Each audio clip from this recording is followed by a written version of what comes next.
안녕하십니까. 담덕법률사무소 대표 변호사 박지윤 변호사라고 합니다.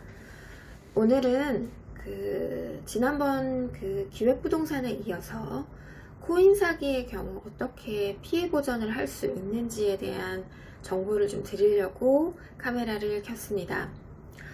지난번 기획부동산과 마찬가지로 이 사건 역시 부패재산 몰수법이라는 법에 의해서 피해 회복이 가능할 것으로 보여지는데요.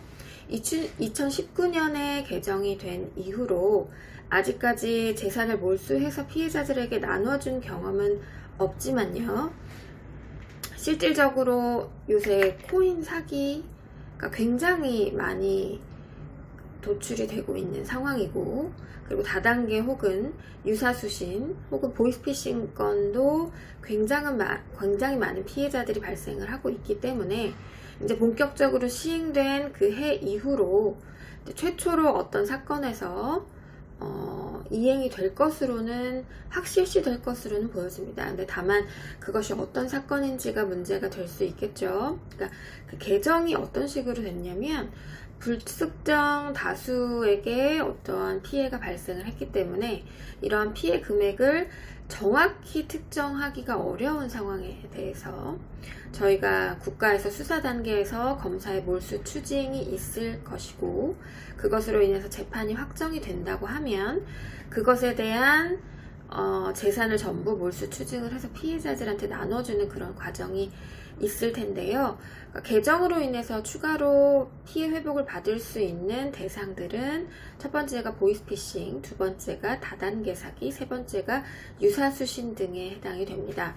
코인 사기 같은 경우 제가 맡고 있는 티어1 스테이킹 사기 같은 경우에는 이게 만약에 확정이 돼서 사기라는 게 인정이 된다라고 한다면 유사수신 뿐만이 아니라 유사수신이나 다단계에서는 확실시 될 것 같은데요.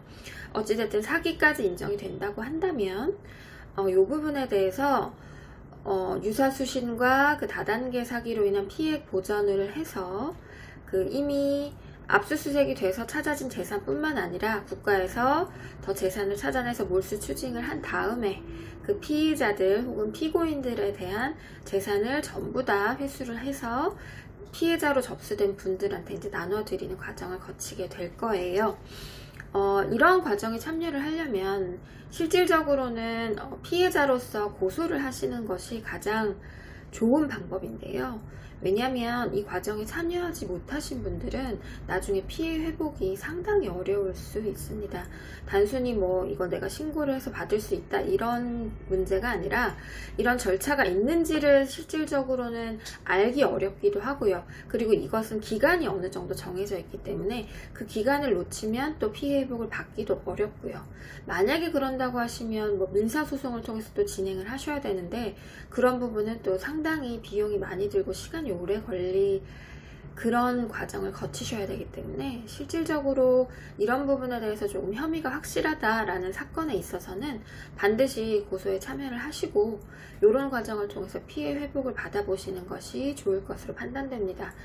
그리고 그 개정으로 인해서 해외 재산 몰수까지 가능하게 됐거든요. 그래서 해외로 빼돌린 재산까지 국제사법 공조를 통해서 재산을 확보한 다음에 그런 재산까지도 몰수 추징이 가능하고요. 그리고 전자지갑에 있는 이더리움이나 비트코인 같은 암호화폐도 몰수 추징이 대상이 되느냐의 문제도 있는데요. 저희 판례의 태도는 된다라고 결정이 났었습니다. 그런 판결이 있기 때문에 코인 같은 경우에도 전자지갑 같은 것을 압수수색을 해서 몰수 추징을 하고 그런 부분에 대해서 얼마든지 재산을 확보를 해서 피해 재산 회복에 있어서 사용을 할 수가 있게끔 제도화가 된 것이라고 보시면 되겠습니다. 그러기 위해서는 일단은 법적 절차에 좀 참여를 미리 하시는 것이 중요하고요.